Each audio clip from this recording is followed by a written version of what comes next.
안녕하세요. 여러분의 당찬 이혼을 응원하는 김주미 변호사입니다. 이혼의 방법 3가지 기억하시나요? 바로 협의이혼, 조정이혼, 그리고 재판상 이혼이죠. 오늘은 이 중에서 이혼 조정에 대해서 말씀드리려고 합니다.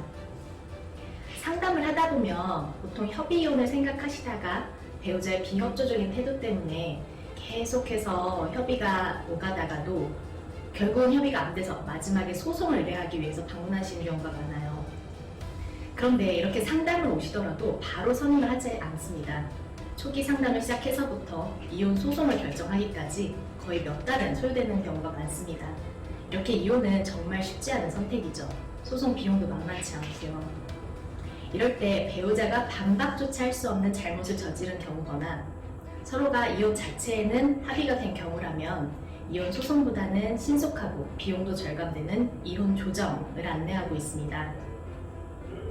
이미 오래전부터 별거 생활을 해왔거나 부부가 따로 거주한 지가 오래된 경우라면 더는 서로에게 상처를 주지 않기 위해서 이혼 조정을 신청하시기도 합니다.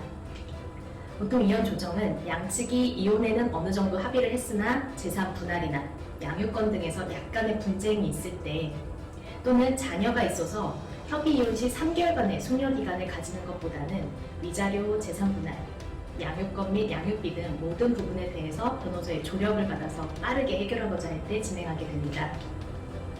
재판상 이혼 소송을 제기하더라도 조정 전치주의에 따라서 일단은 이혼 조정 절차로 회부를 한 후에 이게 결렬이 되면 다시 재판 절차로 진행되기 때문에 먼저 소송 대신에 조정 절차로 시작을 하는 것도 나쁘지 않습니다.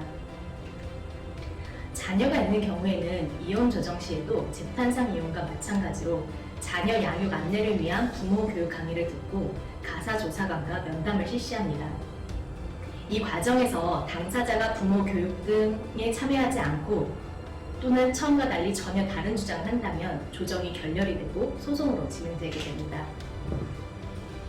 조정이 결렬되더라도 이후에 소송으로 진행하는 추가 비용이 들지 않기 때문에 비용 면에서도 크게 부담이 없습니다.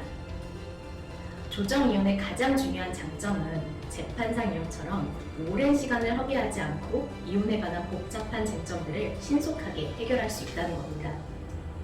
의뢰인의 입장에서 최선의 가치를 실현하기 위해서 제안하는 이 이혼의 방법 조정 이혼. 이혼을 고민하고 계신다면 효율적인 조정 이혼을 선택하셔서 하루빨리 행복한 일상으로 돌아오시기 바랍니다. 당찬 이혼 김주미 변호사였습니다.